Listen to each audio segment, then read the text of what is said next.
statistics, extra jobs coming to our region. Order. It is important for New Zealand. Mr Speaker. Chris Hipkins. Thank you, Mr Speaker. Mr Speaker, New Zealanders are an incredibly forgiving and hard-working people. They will forgive their government many, many things. When I go out and talk to people in my electorate, what they say to me is what they want more than anything else is opportunity. They are willing to work for a better future for themselves and their families. They want the opportunity to do so. And what they are disappointed in is this government's failure to deliver them that opportunity. Every time we see unemployment statistics come out, as we did today, that show an upturn in unemployment, New Zealanders have a right to feel disappointed in that. 153,000 New Zealanders unemployed as of today. Not because they don't want to work, not because they're not willing to go and work, but because the jobs are not there for them to go and do. They want to see this government take action to ensure that they have the opportunities to work and to get ahead. And that has to be the unrelenting focus of any government, and it certainly will be of a future Labour government. We have outlined already a number of very sensible ideas that will ensure that we can get New Zealanders into work. One of them that I am very proud of, converting the unemployment benefit into a training subsidy for young people.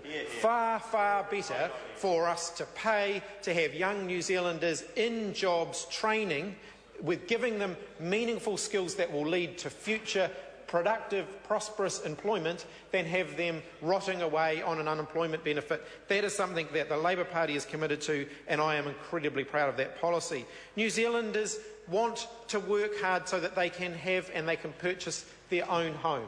It is a big part of the Kiwi dream. Owning your own home is a big part of a thing of being a New Zealander, and Kiwis know that they need to work for that. They don't want to have it handed to them on a plate.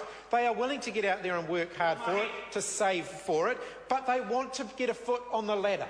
They want to have a chance, and at the moment they are seeing their hope and their prospects crowded out by overseas speculators coming in and buying up all the available houses, and they're seeing a government that's simply willing to turn a blind eye to those things. We in the Labour Party are saying we acknowledge that it's getting increasingly difficult, and has been for some time, for New Zealand families to purchase their first home, and that is something that we as a future government are committed to addressing. And there are many things that we will do. It's not just, there's no silver bullet. It's not going to be an overnight problem, a problem that can be fixed overnight. But we are committed to building 100,000 affordable homes to give New Zealanders a chance to get into their first home. We will stop the overseas speculators coming in and crowding out New Zealand families from the market so that people can get onto the housing ladder. We know that New Zealanders are willing to work for it. New Zealanders are willing to work hard, but when I go out into my electorate and I meet people who are working 2 jobs just to get ahead, and they still can't make ends meet, that means that something is wrong. They don't have a government that's willing to back them. This government talks about backing people into work, but it won't back them once they actually get there. The people who go out there, who do a hard day's labour, and in many cases they're working evenings too, and they're not getting a pay rate that adequately compensates them for that, and I don't think that that's right either. And instead what they've got under this government is a government that is committed to eroding their rights even further, to making life even more difficult for people who are going out there and working hard to try and get ahead.